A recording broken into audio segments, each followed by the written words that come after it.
Hi, I'm Gregor Karolus. I work as CHRO of Springer Nature, a new force in science publishing, just founded and still in the merger.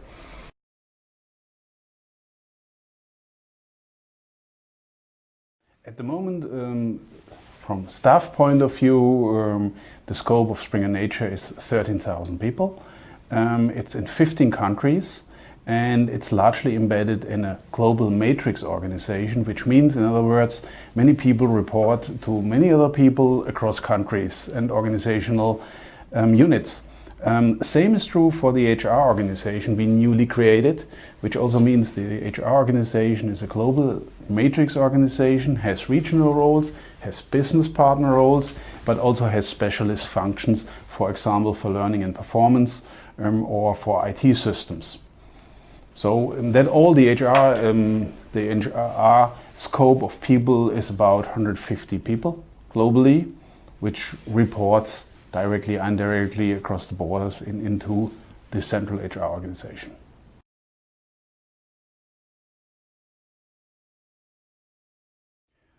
I think the main principle and also foundation of a high performance organization is trust. Without trust, you can't delegate, you can't give autonomy, you can't be flexible.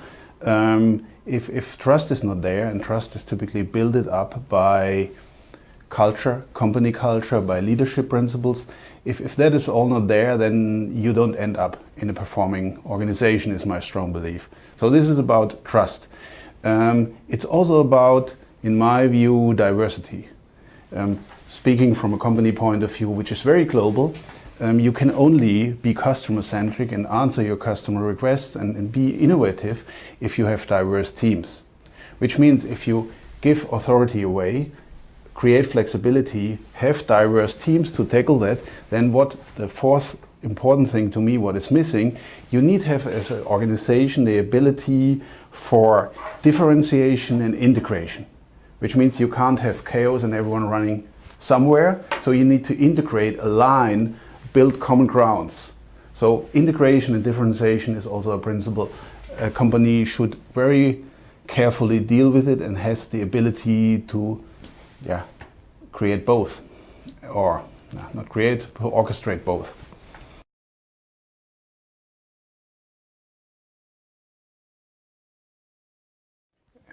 I think one of the best practices is to have only practices where you really add value, where you free the potential of an organization. I think free the potential of human resources, capability in an organization. This is what it is about. If you don't believe that with a practice or a principle or a service or whatever you do, you can add there, then you should stay out of the way. This is one of the principles in a very flexible organization. And then I think the principle to deal with the culture, a culture which allows flexibility, allows being agile, is also a key requirement. And last not least, underrated, listen to staff, listen to all sorts of people, take it seriously and in a specific way deal with that. That's key. I have a friend of mine, he is a medical doctor and he is involved in the education of doctors.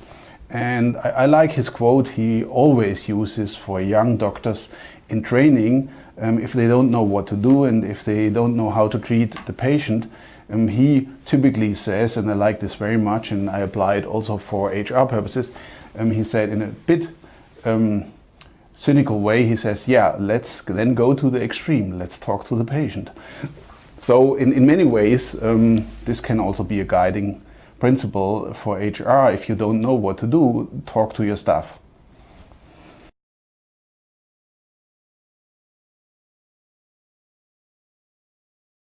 First of all, our company just launched an intranet for the new company, which is pretty much about social media.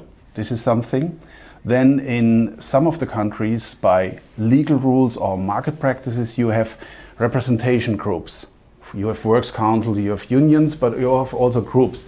I think town halls are very important.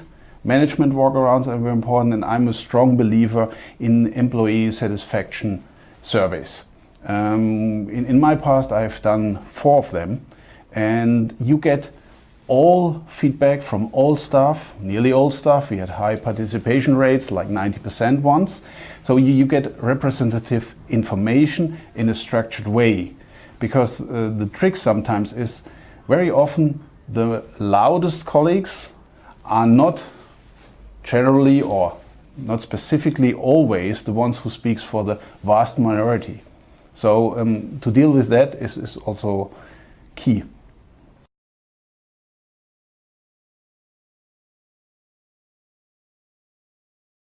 How do I define? I mean, employee voice can be picked up everywhere, from individuals, as I said before, from representatives of certain groups, dependent again on national laws, how this is organized, from social media, of intranet platforms, from what people ask and comment in town halls, till the employee survey. So I think picking that up from all sources and develop a view on obviously what is discussed, what is from interest, what expectations are there, is a matter of simply listening wherever you can.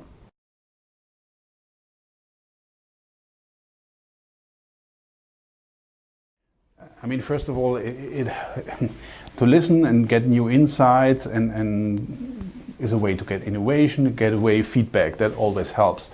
When it comes to high performance organization, I think it's even the same important not only to listen, but the way an organization or a culture deals with it. So motivation, empowerment, commitment. There's this saying, there's no commitment without involvement. It starts very early. Listening is a basic part of getting involved. So that organization, the ability of our organization to take that into account, to think this is a value of listening to your people, getting the insights and responding to it.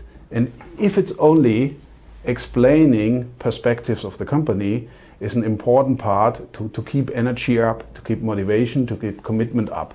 So, so the way to deal with it is as important than to listen what the people say. Because sometimes a performing company is also not a democracy. Sometimes there's a need of taking a lead. There's sometimes, if you think to companies like Apple, sometimes there had been people who didn't do what their employee maybe wanted to do, but were successful. But even so, if you want to maintain motivation and performance, you at least need to explain in a very good way, giving a framework, giving backgrounds, and taking your people with you. And that's this ability an organization can build up or has or not.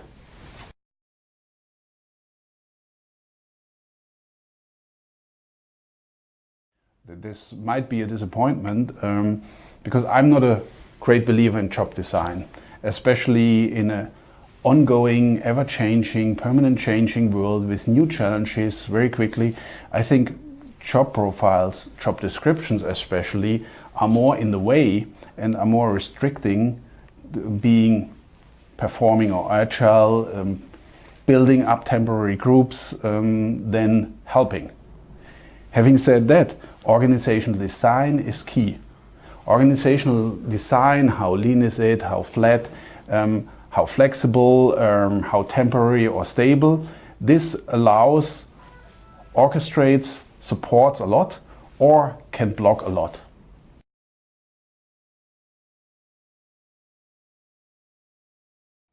First of all, it should be encouraged.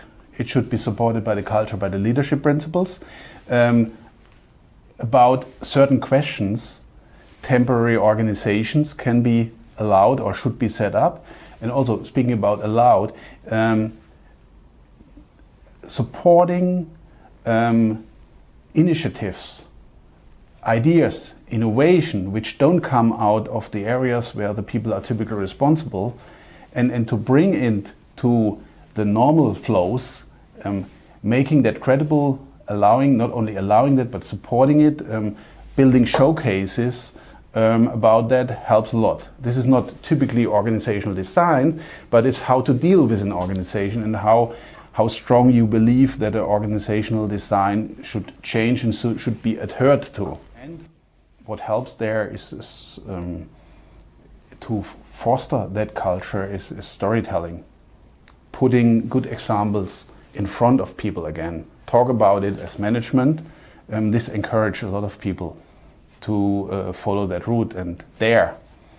I think storytelling is not so much which should come from HR, which HR should support and maybe help, but it should come from manager, from role models in the organization. Because I think it's more credible if it's real stories from real people and real managers where people look to. I don't think an organization like HR or all the other organizations should tell stories for other people. Maybe corporate communication has an important role to help management to get the message across. But the beginning is real stories which are there, no marketing.